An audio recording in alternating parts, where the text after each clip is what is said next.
Hello, this is the fifth video about matrices, matrix transpose, and determinants. In the last video, we learned matrix multiplication.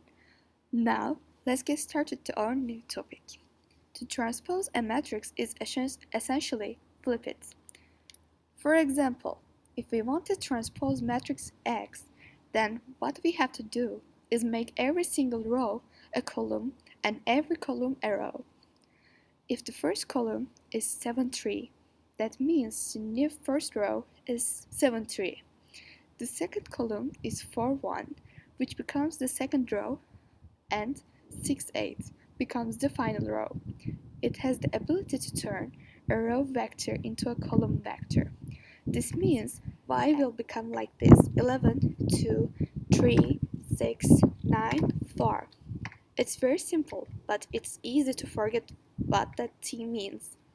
If all we knew was that x equals this matrix and we are given homework to give x to the t, this means that we are asked for transpose of matrix x. X to the t equals the matrix that we've just made. The determinant is a little bit different.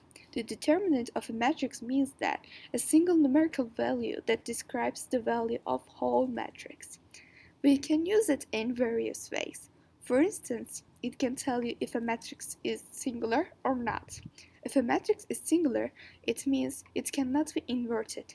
The determinant also tells you if the formulas or equations corresponding to a given matrix have a unique single value.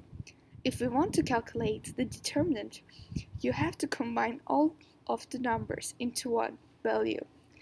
As an example, we will use 2 by 2 matrix. Our 2 by 2 matrix Z is given here. Having Z with the straight lines next to it means find the determinant of it rather than find the absolute value.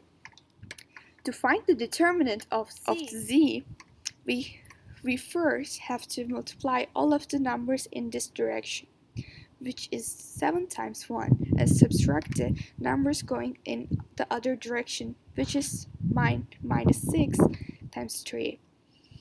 That equals negative 11. The determinant of z is negative 11.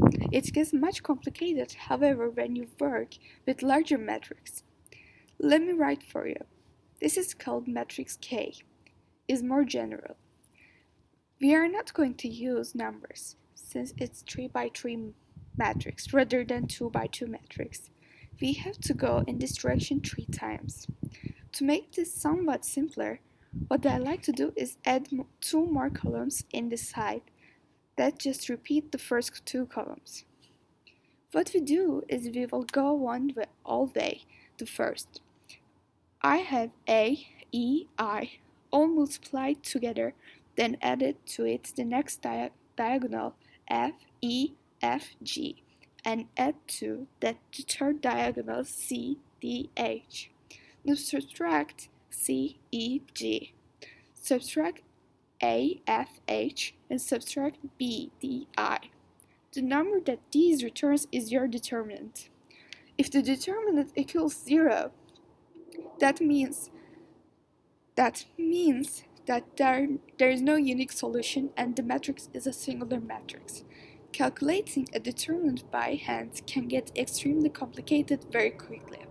For example, our first matrix was 2 by 2 matrix. The number of things is what we had to multiply was 2 factorial, which is 2 times 1.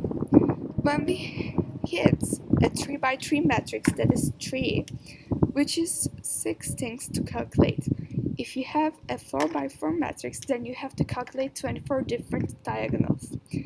A 5 by 5 will be 120. Luckily, in the Excel, you have the ability to calculate the determinant by telling the program to do it for you.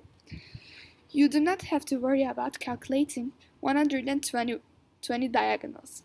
You can just tell the program to give you the determinant of function. This was the 5th video about matrices, and our topic was matrix transpose and determinants. I hope you liked the video. Thanks for watching.